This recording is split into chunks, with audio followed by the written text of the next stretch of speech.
Fault in Islam. The There's fault. a lot of faults in Islam. Name one. There's a lot of faults in Islam. Name one. We're not. You're not Charlie Kirk. What do you mean, Charlie Kirk? Like- No, actually, name one. I'm No, curious. I'm media I'm not trained. trying. I'm media trained. No, I'm good. I'm media trained. Hey, don't worry. If he doesn't want to give you any examples of errors in the Quran, I'll not only give you one, I'll give you five. Error number one. In chapter 4, verse 157 of the Quran, it says how Jesus didn't die, nor was he crucified. There's a really big problem with that because throughout the entire New Testament, all we see is people talking about Jesus dying and how he was crucified. And then even the Roman historian Tacitus writes about it, and the Jewish historian Josephus wrote about it. So Christian and non-Christian sources are talking about how Jesus died and was crucified. But apparently, the author of the Quran, who supposedly inspired the gospel, just didn't know about this or just didn't even think that it happened. So we have a very clear contradiction here within the Quran and a very obvious error showing how Jesus didn't die and how he wasn't crucified. Error number two. In chapter 9, verse 29 of the Quran, it says, the Jews say Ezra is the son of Allah. Now, if you can find me one prominent group of Jews that believe that Ezra was the son of Allah, I will bow down and recite the Shahada right now, okay? Challenge for the Muslims. Please find me a group of people, group of Jews that believe that Ezra was the son of Allah, and I will bow down and recite the Shahada. Until then, this is a very clear error in the Quran because no Jews at all ever believe that Ezra was the son of Allah. Error number three.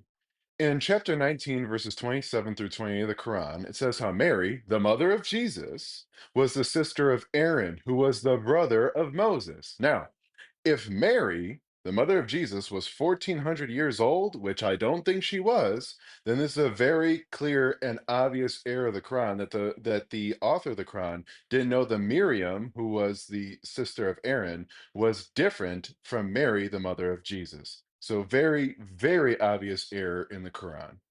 Error number four. In chapter 5, verses 73 through 75, it says how the Christians believe that Mary, the mother of Jesus, was part of the Trinity. So in the Quranic interpretation of the Trinity, there's Allah, Jesus, and Mary.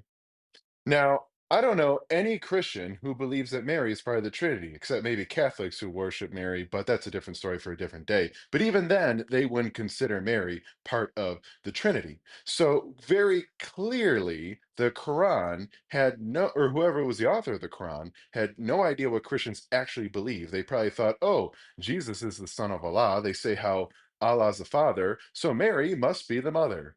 Very, very obvious error in the Quran here that the author of the Quran didn't even know the basic doctrines of Christianity.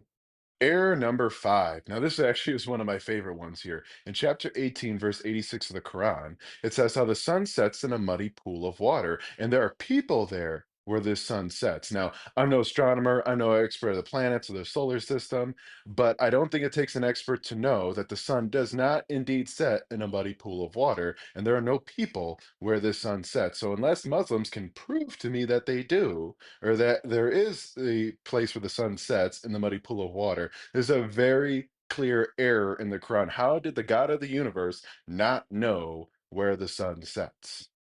So, like I said, five very clear errors in the Quran, and it's up to the Muslims to prove me wrong here.